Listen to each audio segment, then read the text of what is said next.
Europe is witnessing a transformation, one that is reshaping how it thinks about security and technology. The reason is the war in Ukraine. The focus is on defense spending and innovation. Venture capitalists are pumping in billions, startups are turning labs into war factories, and veterans are swapping uniforms for business suits. This is a continent that once outsourced its defense to America. Now it is trying to shoulder the burden itself. The numbers tell the story. In 2021, defense startups in Europe raised just $176 million. But since the war began, the same sector is pulling in billions, about $2.8 billion since 2022 and $1.6 billion of that in just the last 7 months. Here's another analysis. It puts 2024 investment alone at more than $5 billion. That's 5 times the level before the war. And where is this money going? To all kinds of projects, from drones and unmanned submarines to AI software that can map a battlefield in real time. Reports say Germany is leading the way. It is the biggest supplier of military support to Ukraine after the US. Now look at the German startup called Helsing. It is now valued at more than $12 billion.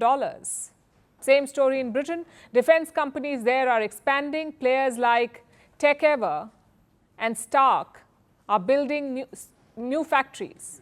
The aim is to scale up production and attack and reconnaissance drones. But this is not just a story of investors. It is also about the people leading these companies. Many of them are military veterans, people who know what fails on the front line and how to fix it. You see, Europe has 80+ defense startups today, according to one report, and veterans lead a quarter of them.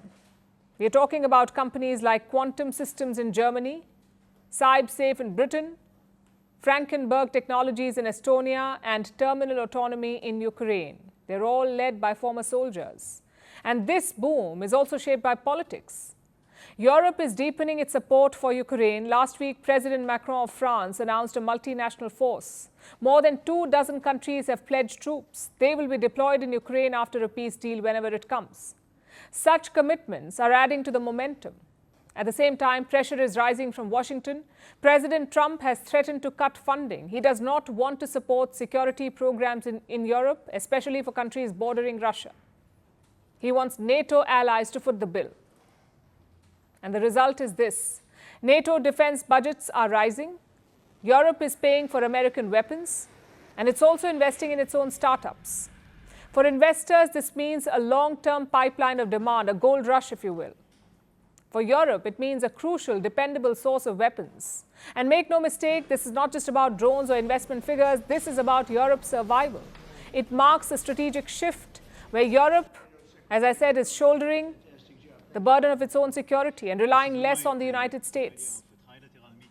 For now, demand is soaring, innovation is booming, and NATO spending is at record levels. But the real test is still to come.